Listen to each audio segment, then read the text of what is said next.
What's going on? I'm Megan Holiday, and it's weekend 2 of Coachella, and I am sitting here with the Japanese house. Hello. AKA Amber. Hi. Yeah, I don't make people call me the Japanese house.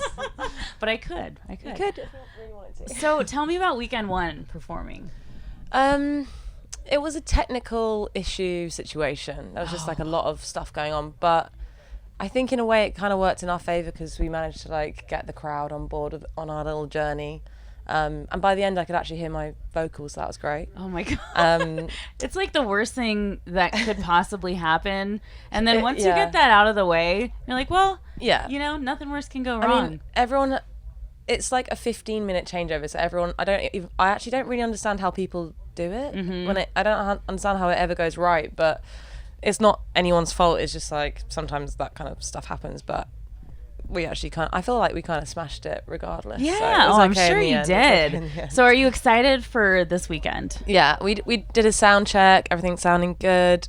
There's probably going to be something, you know, that goes wrong, but I just love. I actually really like playing. Like, even though it was stressful, the crowd was so lovely that it made it worth it. Is it a trip that you're playing Coachella? Yeah, definitely. It's like the kind of festival that you hear about, and like it feels quite funny and strange that I'm here. Well, you're blowing up right now, and you're going to be playing Reading and Leeds as well. I am, which is so cool. As in I am playing Reading and Leeds, not like I am playing. Yeah, no, I'm excited. Festivals are always the funnest bit for me in a way. Oh, totally. Yeah. So, okay, you posted on your Instagram about a U-Haul incident. Did that include all of your stuff? Like, so yeah, you've heard it here first. Our stuff has now arrived. Okay. I didn't realize it was gonna like, but I think like there's obviously this relationship with lesbians and U-hauling, like the classic U-haul lesbian. So I was like, I know some lesbians. Like, let's get these guys on board. And honestly, they arrived that day. So I don't know. All right. Like it might have had a little bit of impact. A little pressure goes a long way. Yeah. So you were signed by Matty Healy to his label back in like 2012. And you've toured with the 1975. Obviously, you guys are all great friends. Have any of the members from the 1975 ever given you any great advice?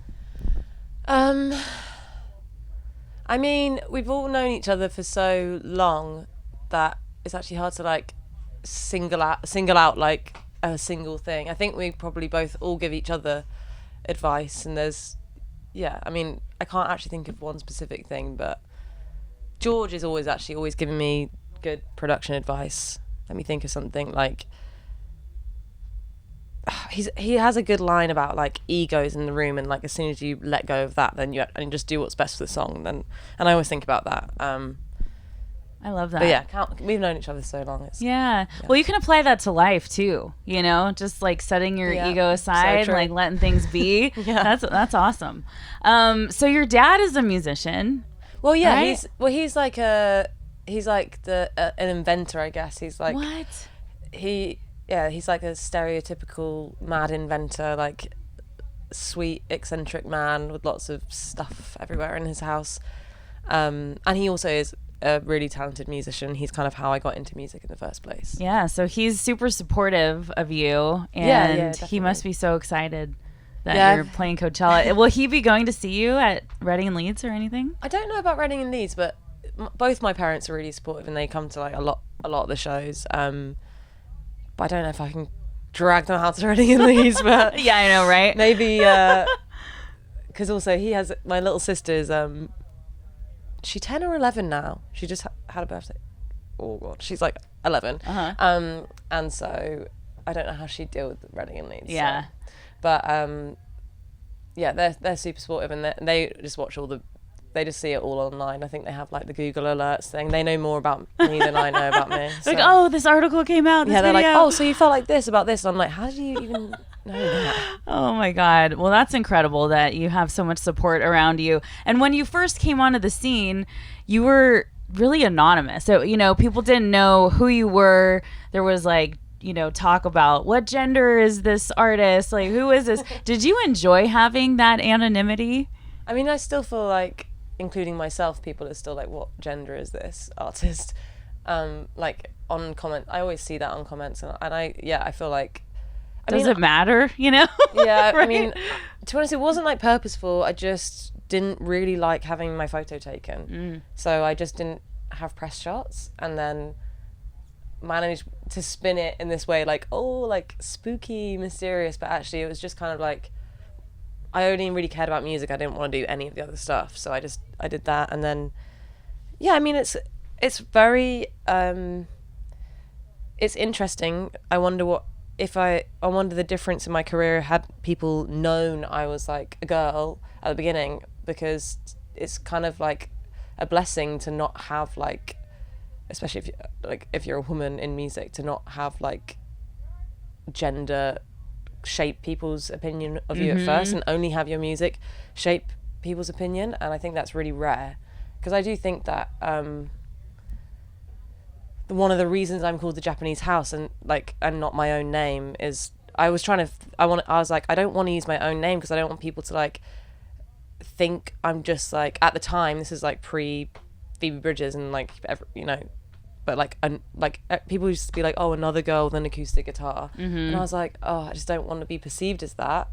Not because, as in just because that was the time, what it felt like in the world at the time, and I was like, I just want to be like my own thing. So I called myself like a film. I made up a film title for like a film I was never gonna make, and then I was like, I'll just call myself that. That's cool. And I think having that sort of, it's funny because now, back then I was so afraid of even approaching the topic of gender or like, and now it's something that I speak about all the time, and it's like, and like my sexuality, and like embracing that has become a big part of sort of being able to be free creatively for me. Absolutely. Yeah, I think it's really a cool thing to do that and have some mystery, and not, for people to not really form an opinion and to take an interest in what is this project? Who is this person? So I think that's awesome. And I went to Japan last year. Nice. I missed Coachella last year because I was in Japan, and it was incredible. Yeah. So I'm obsessed with it. It's amazing. I've only been twice, but I want to go there more and more, and I want to spend like a long time there. Yes. Every time I'm there, I feel like it's like 7 days of jet lag, and then one day, and then I'm back, and then I'm home again, and jet lagged all over again. But yeah, it's good. Just got really good vibes over there. I love it. Yeah. Okay, so last question: for someone who's seeing you this weekend for the first time, what do you want them to take away from watching you? I don't know. I hope that the songs sound really good, and like I hope that people hear the songs as like they're meant to be heard. Like my band is so amazing. Like I can't fault my band. They're such amazing musicians. So like all I've got to do is just sing well, and I know it'll be fine. And like I always see lots of like gays in the crowd, and it makes me feel really happy. Like wherever I go, it like, as in like, you're supported. Yeah, like I feel like, and also, well, it's just like being surrounded by people that I can see myself in. Like, the other way around, it's like you're young, you see an artist who's gay or that reflects you in some way in terms of whatever minority or whatever you are. It works the other way around as an artist. Like you see your crowd like start to reflect you. Because when I started this, it was like, I guess mostly like 1975 fans, and now it's definitely like its own thing in its own right. And like my crowd has started to reflect me more, and that makes me feel more comfortable, and it's like an amazing thing. That's so beautiful. And you're so awesome. I'm super excited to watch you today. You so It'll be much. my first time seeing you live. Oh, nice. So thank you so much for joining us. No, thanks The for having me. Japanese House. I'm Megan Holiday. Thanks for watching. Thank you.